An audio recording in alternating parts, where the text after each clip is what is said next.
Media बंधुओं, कल मैंने आप लोगों को नए संसद भवन में महिला आरक्षण विधेयक के पेश किए जाने से कुछ समय पहले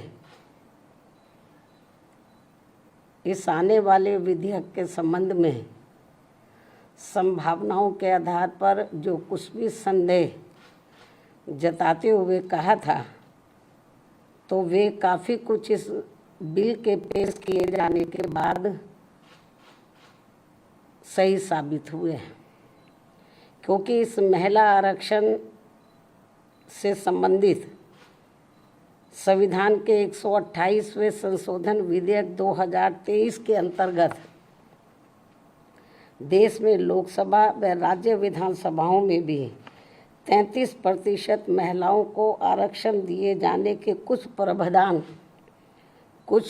प्रावधान इसमें इस प्रकार से बनाए गए हैं, जिसके तहत अगले काफ़ी वर्षों तक, अर्थात लगभग 15-16 वर्षों तक, यानी कि कई चुनाव तक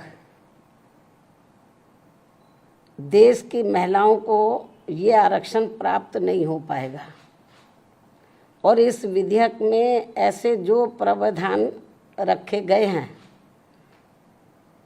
तो उनका मैं यहाँ उल्लेख करना बहुत ज़रूरी समझती हूँ। और इस संशोधन विधेयक के तहत इस महिला आरक्षण विधेयक के पास होने के बाद पहले पूरे देश में जनगणना कराई जाएगी।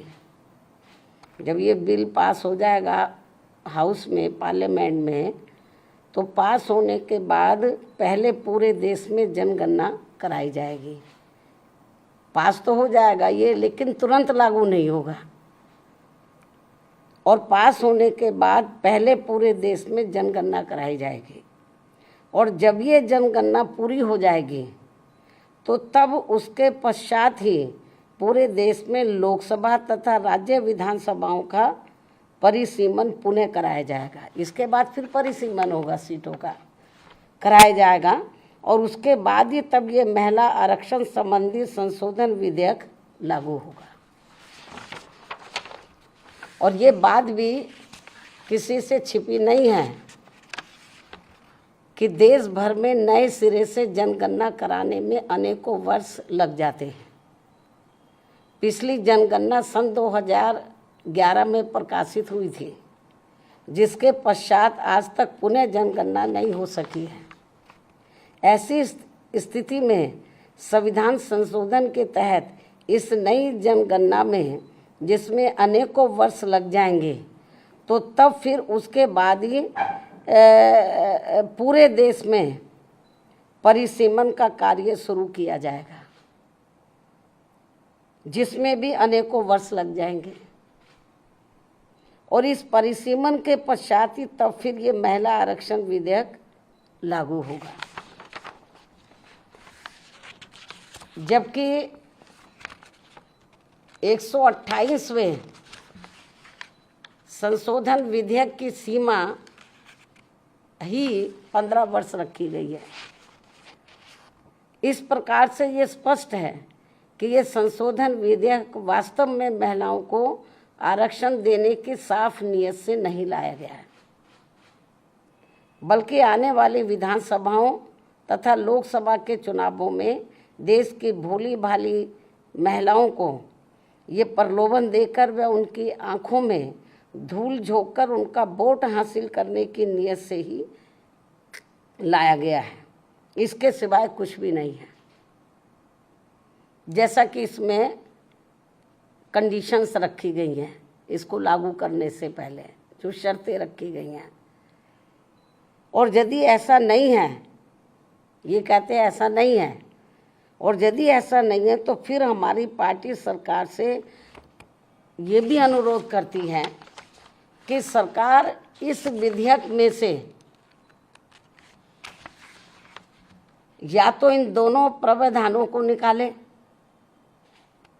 या फिर कुछ ऐसे उपाय तलाशे जिससे इस विधेयक के तहत महिलाओं को जल्दी आरक्षण का लाभ मिल जाए।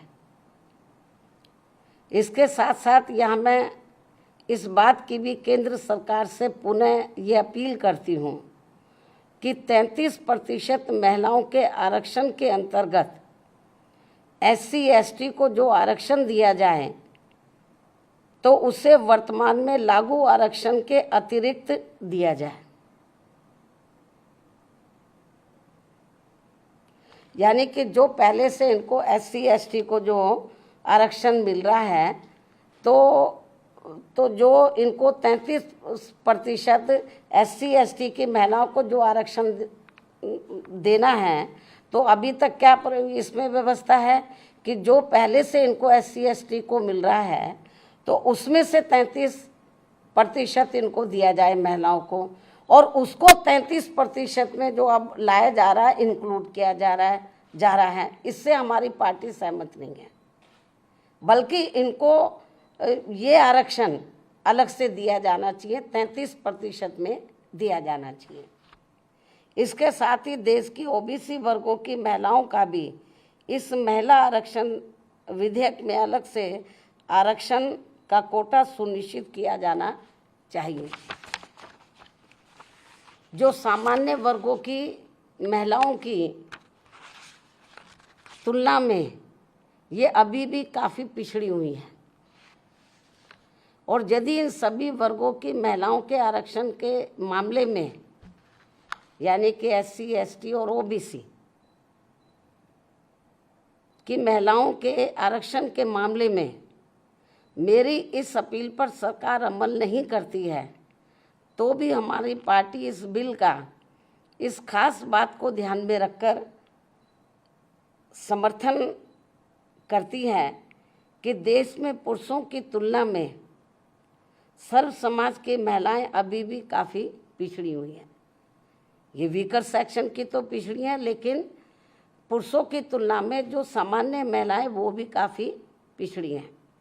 जबकि महिलाओं के मामले में वास्तव में सच्चाई तो ये है कि इन्हें अभी तक जो भी अधिकार मिले हैं, जनरली महिलाओं को जो भी अधिकार मिले हैं, तो वे अधिकांश हिंदू कोड बिल के तहत परम पूज्य बाबा साहब डॉक्टर भीमराव अंबेडकर के अथक प्रयासों से ही मिले, जिसे उस समय कांग्रेसी सरकार ने इसे पूरे तौर से पास नहीं होने दिया था, जिसे फिर बाद में टुकड़ों टुकड़ों में पास किया गया।